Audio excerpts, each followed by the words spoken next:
Paz do Senhor, meus amados, tudo bem? Vamos aqui para mais uma aula aqui da nossa comunidade, a Bíblia Sem Mistérios, né? Nós vamos hoje dar continuidade ao estudo, né,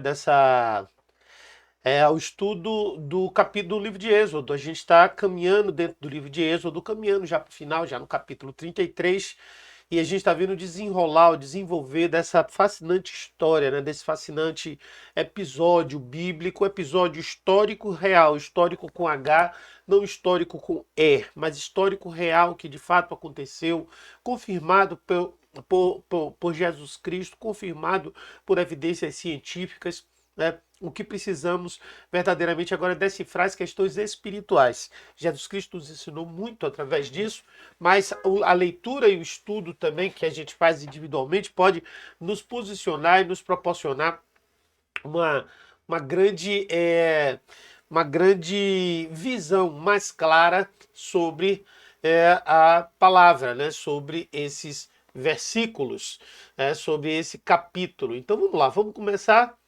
Vamos começar com o estudo, basicamente, aí está o Êxodo capítulo 33, vamos lá.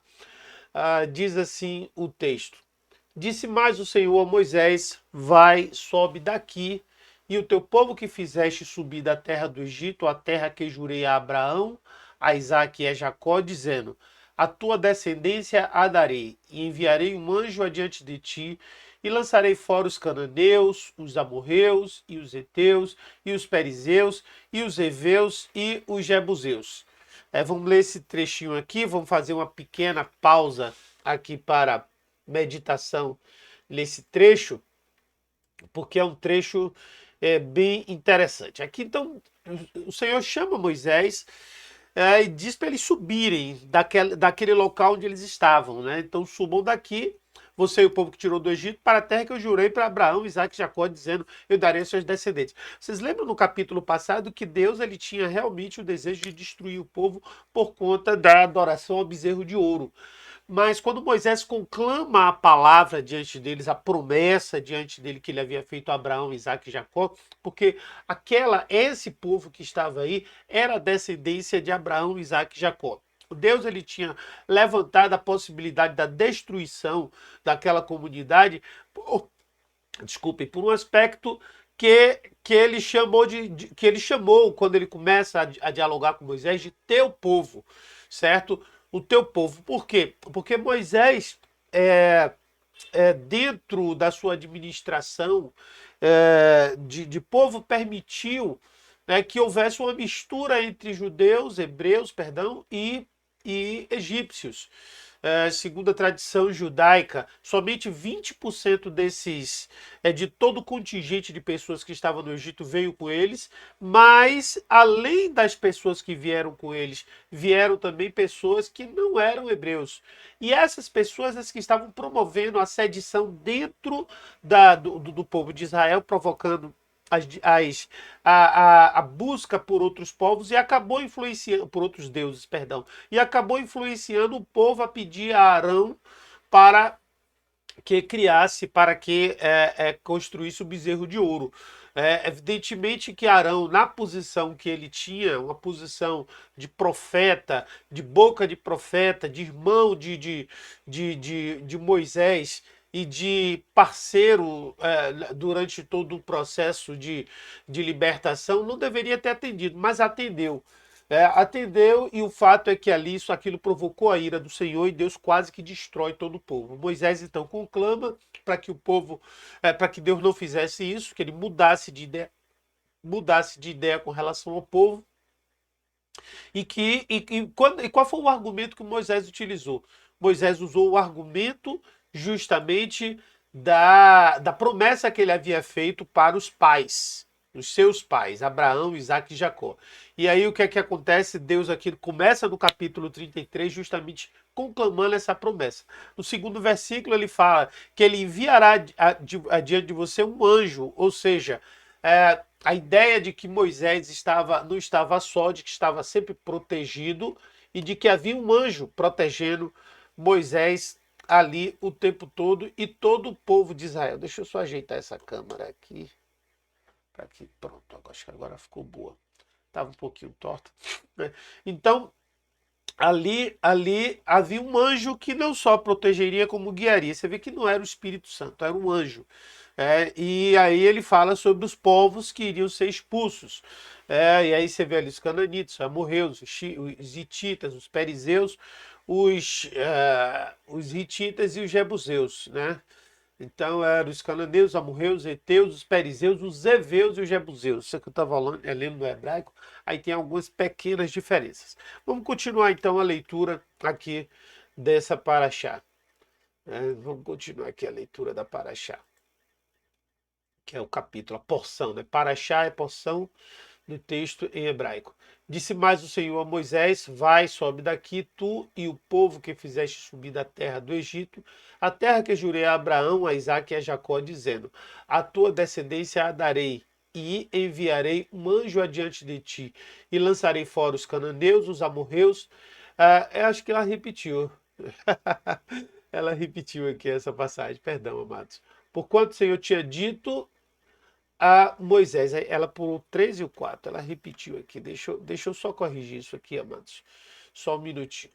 Vamos corrigir isso aqui, porque realmente a minha amada estagiária, ela cometeu esse pequeno delito.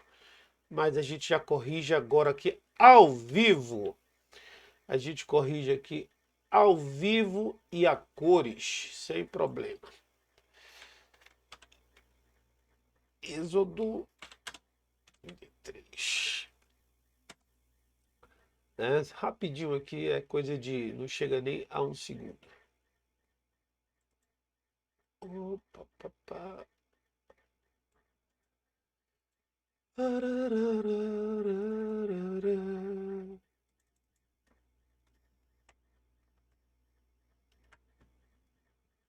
Pronto. Corrigido. Vamos voltar para a nossa aula.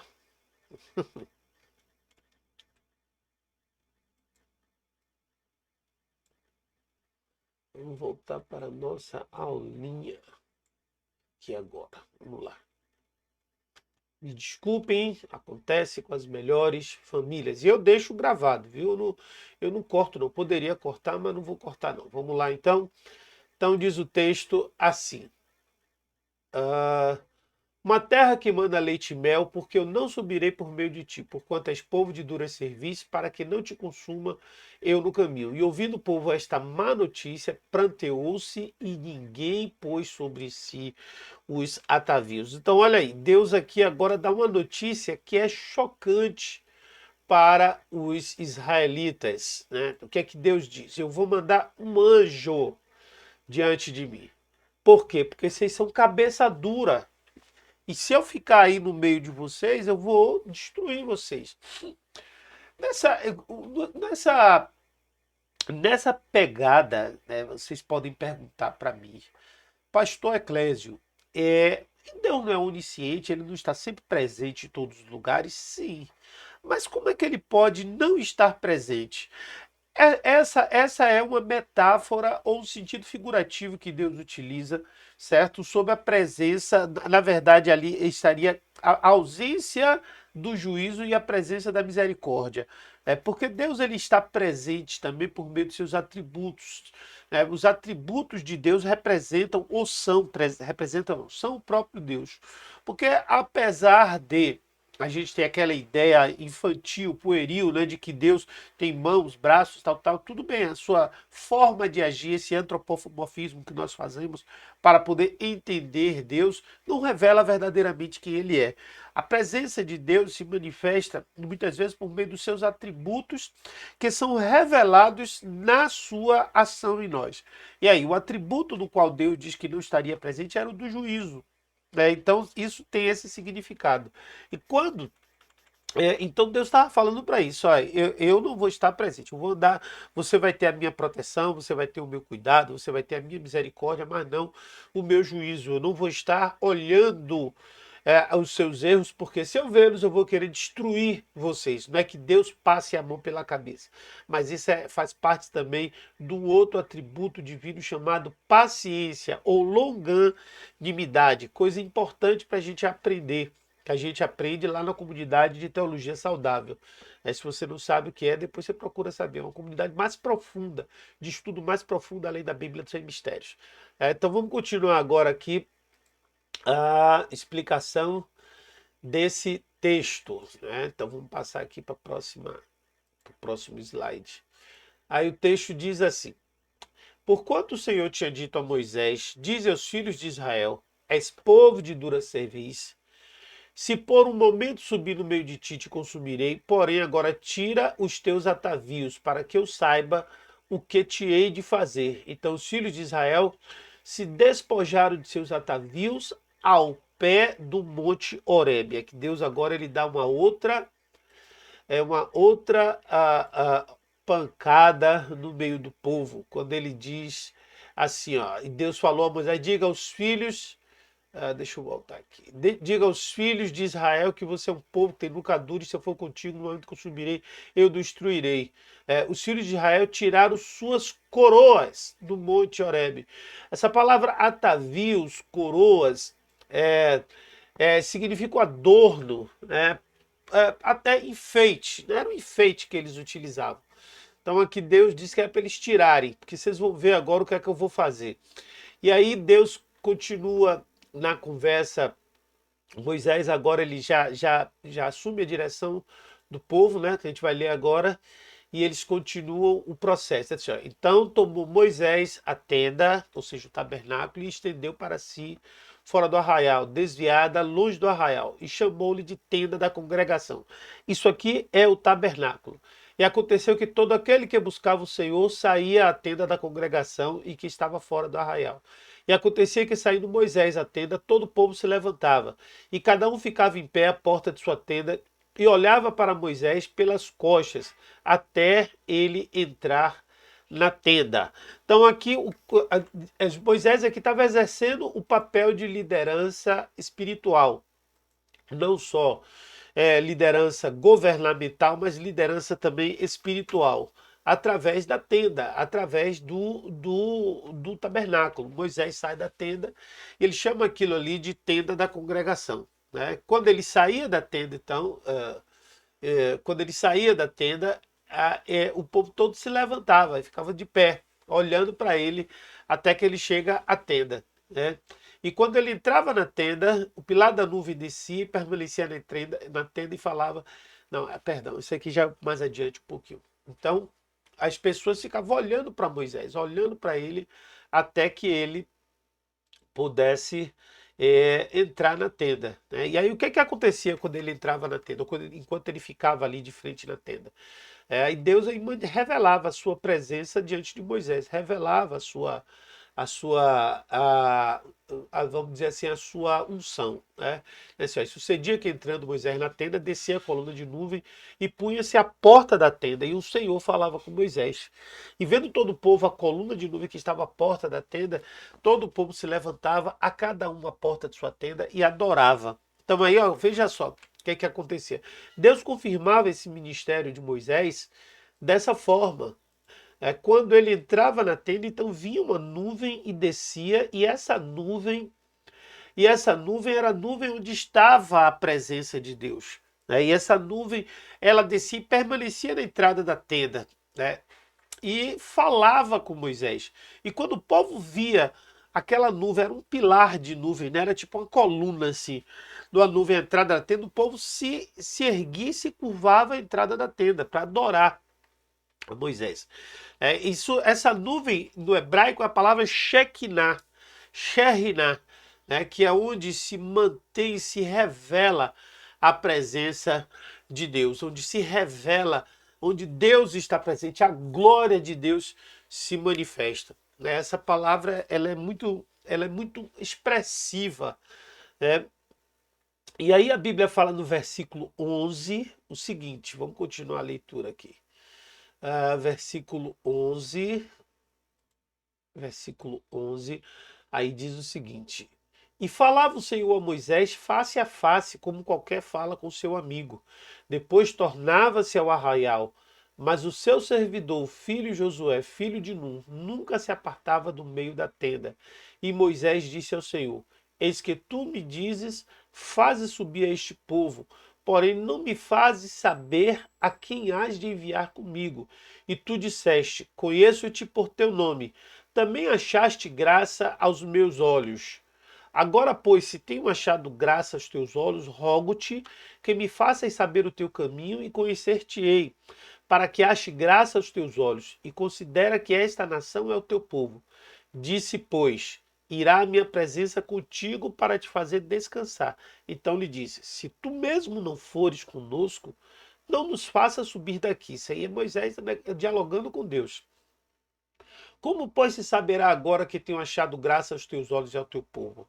Acaso não é por andares conosco, tu conosco, de modo a sermos separados, eu e o teu povo, de todos os povos que estão sobre a face da terra?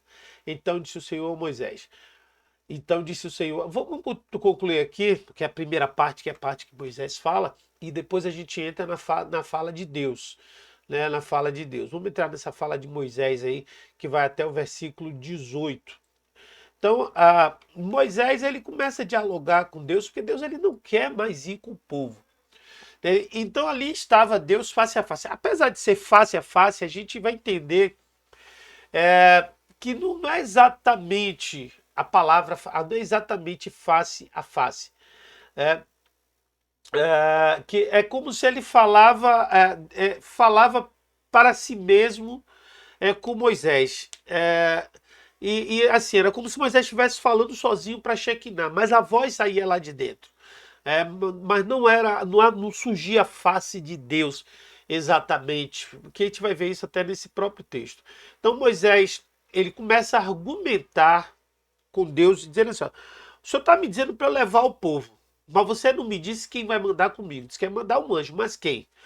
Você também me disse, eu distingui por um nome e você também achou graça aos meus olhos. Ou seja, o que é que Moisés está argumentando para Deus? Tudo que é a palavra de Deus. É a palavra de Deus, sempre é a palavra. Como Deus vela pelo cumprimento de sua palavra, toda vez que nós estivermos orando ao Senhor, devemos usar a palavra dele. E aí disse assim, você também me disse, eu distingui por um nome e você também achou graça aos meus olhos. Isso é Moisés dizendo para Deus. Agora, o versículo 13 diz, agora se eu realmente, se de fato eu achei que tu viste graça em mim, permita-me conhecer, me deixe realmente eu saber por onde você quer me levar, de modo que eu saberei que assim, de fato, eu achei graça aos seus olhos. E essa nação saiba que são o seu povo. Ou seja, o que é que Moisés está dizendo? Quer dizer que o Senhor promete algo para a gente, diz que vai levar a gente para algum lugar e depois manda um outro levar a gente. E como é que nós achamos graça diante dos teus olhos por isso? Porque a graça é o favor imerecido. Então Deus, ele toda vez que utiliza o atributo da graça, ele simplesmente não utiliza o atributo da justiça, do juízo, não é da justiça, é do juízo, certo? Ou seja, o que é que o juízo faz? O juízo ele estabelece uma pena para o erro. Qual é a pena para o pecado? É a morte. Então Deus ele não estabelece porque ele estabelece a graça que Cristo liberou para nossas vidas, a graça também já estava presente nesse tempo. E aqui a gente vê Moisés conclamando essa graça. E aí o que acontece? Moisés ele pede, se eu de fato achei graça aos teus olhos, Senhor, então é correto que a gente vá só, que a gente não saiba quem vai conosco, a gente não saiba qual é o caminho, quais estão os teus caminhos, os teus desígnios. Aí Deus começa então a dialogar com Moisés. E esse diálogo com Moisés, agora vem a palavra do Senhor, certo? Que diz assim, ó, farei, acaso, não é por... Pronto, então disse o Senhor a Moisés, farei também isto que tens dito, porquanto achaste graça aos meus olhos e te conheço por nome. Então ele disse, rogo-te que me mostre a tua glória. Você vê, Deus muda de ideia, né, mais uma vez, disse o Senhor a Moisés, fazer isto aos teus olhos, porquanto achaste a graça aos meus olhos, e te conheço por nome. Então ele disse, ele aqui é Moisés. Então ele disse, rogo-te que me mostre a tua glória. Porém ele disse, aí Deus responde, eu farei passar toda a minha bondade por diante de ti, e proclamarei o nome do Senhor diante de ti, e terei misericórdia de quem eu tiver misericórdia, e me compadecerei de quem eu me compadecer. E disse mais: não poderás ver a minha face, porquanto homem nenhum verá a minha face e viverá. Então, aqui estão dois ensinos. Eu acabei não mostrando o slide, né? É porque aqui também deu pane aqui no sistema. Certo? Deixa eu só abrir aqui para recuperar esse slide. Deixa eu recuperar esse slide aqui. Tem hora que acontece isso. Hoje está dando falhinha, né? Então vamos voltar aqui para a gente poder acompanhar, né? Então diz aqui, ó. Então disse o Senhor a Moisés: farei também isto que tens dito, porquanto achaste graça aos meus olhos e te conheço por nome. Então aqui Deus termina a fala dele, dizendo para Moisés que acompanhará, né, que mostrará os caminhos, porque achou graça aos olhos e conhece pelo teu nome. Você vê que toda vez que a palavra do Senhor ela é conclamada num diálogo, numa oração, Deus ele cumpre a palavra dele, né? Deus ele cumpre. Porque Deus não é homem para que minta, nem filho do homem para que se arrependa. Aí Moisés disse, então ele disse, rogo-te que me mostre a tua glória. Aí Deus vai lá e retruca, porém ele diz, eu farei passar toda a minha bondade por diante de ti, proclamarei o nome do Senhor diante de ti, e terei misericórdia de quem eu tiver misericórdia, e me compadecerei de quem eu me compadecer. E disse mais, não poderás ver a minha face, porquanto homem nenhum verá a minha face e viverá. Então aqui está um trecho que diz que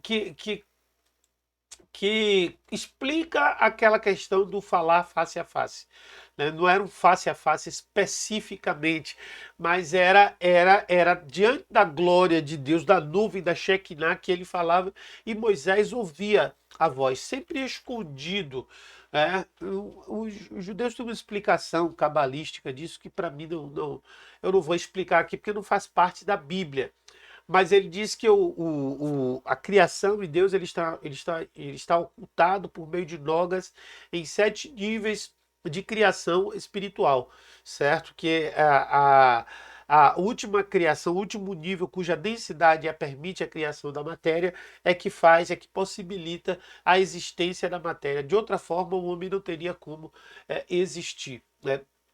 Então Moisés, Deus diz que Deus diz que não tem como mostrar a glória dele e o homem permanecer vivo, né? Você não conseguirá ver minha face, pois nenhum homem pode me ver e viver, né? Então ninguém pode ver a face de Deus. A única forma que Deus foi revelado aqui na terra foi através de Jesus Cristo. Versículo 1:18 do livro de João diz isso. Deus nunca foi visto por homem algum, mas o Filho unigênito o revelou, né? E aí, e aqui agora Deus conclui, né? Vamos para a conclusão do capítulo, aonde Deus passa com a bondade dele, ou com a glória, como ele fala, farei passar com minha bondade, mas na verdade é com a glória dele, que diz assim o texto, disse mais o Senhor, eis aqui um lugar junto a mim, aqui te porás sobre a penha, aqui isso aqui é uma figura de Cristo, já vou explicar, e acontecerá que quando a minha glória passar por ti numa fenda, e te cobrirei com a minha mão até que eu haja passado, e havendo eu tirado minha mão, me verás pelas costas, mas a minha face não se verá. Então aqui a gente conclui esse capítulo justamente com essa passagem, né? Aonde Deus diz que ele deveria estar escondido numa penha, numa fenda, numa pedra, numa rocha. Essa penha é a mesma coisa que rocha. Então ele diz que só pode ser visto de baixo, escondido nessa rocha. Isso combina com João 18, 1:18, que o Filho unigênito o revelou. Isso combina porque a Bíblia diz que Cristo é essa rocha. E essa rocha, escondido em Cristo, que nós podemos ver a face de Deus e não morrer, né? Então ele diz que vai passar e vai cobrir Moisés com a mão até que ele tenha passado. E depois que ele passar, ele será visto somente pelas costas. Não tem como ver face a face. Amém, queridos? Então, que Deus abençoe assim, por mais eu gosto muito desse capítulo. Eu acho ele muito lindo, né? E assim, para mim é muito gratificante poder compartilhar esse estudo aqui desse capítulo com vocês, né? E assim, que Deus abençoe e até a próxima aula em nome de Jesus.